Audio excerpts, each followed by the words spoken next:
ঈদ মোবারক guys. আজকে আমি আপনাদের দেখাবো যে একটা একলা মানুষের ঈদ কেমন কাটে, ব্যাচেলর লাইফে আর কি। তো গতকালই আমি বাজার করে রাখছিলাম, যেহেতু আমি এবার ঢাকাতে আছি, তো আমাকে কোনো কিছু তৈরি করে খাওয়ানোর মানুষ নেই, এটাই ভাবছিলাম। এজন্য আমি গাউসুল আজমে গিয়ে আমার যা যা লাগবে প্রয়োজনীয় জিনিস এগুলো কিনে নিয়ে আসলাম। আসার পরে আমি পায়েস রান্না করব ভাবলাম। তো দেখা যাক পায়েস রান্না করতে পারি কি না।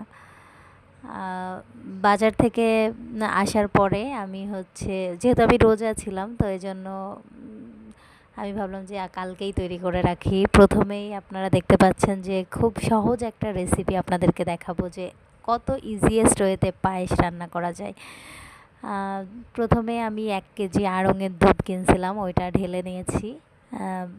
তারপরে ওটা কিছুক্ষণ নাড়তে হবে। এরপরে অনেক সময় দেখা যায় যে আমরা হলের দোকান থেকে কেনার পরে ওই দুধটা ভেঙে যায়, এজন্য তারা সবসময় বলে আগে দুধটা একটু জ্বালিয়ে নেবেন, তারপর ফিরনি মিক্সটা দিবেন। তো আমিও তাদের কথা অনুযায়ী এবার একটু ফোটার পরে ফিরনি মিক্সটা দিয়ে দিচ্ছি। তো ফিরনি মিক্সের দামও কিন্তু খুব বেশি না, মাত্র 70 টাকা। আর দুধ যেটা কিনছিলাম ওটার দাম মাত্র 100 টাকা। সো 170 টাকা দিয়ে যখন আমি এটা তৈরি করতেছি, এটা কিন্তু মানে খুব বেশি প্রাইস না। এরপরে অনেকক্ষণ ধরে ফুটাতে হবে, আর এটা কিন্তু অনবরত নাড়তে হবে।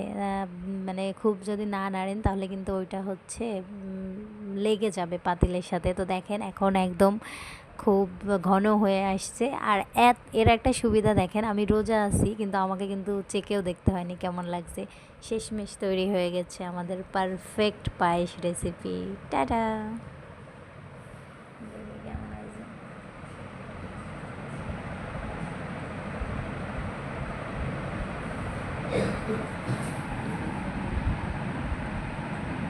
এক্সপোর্ট দিলাম তো কি হয় রে, হয় না কেন?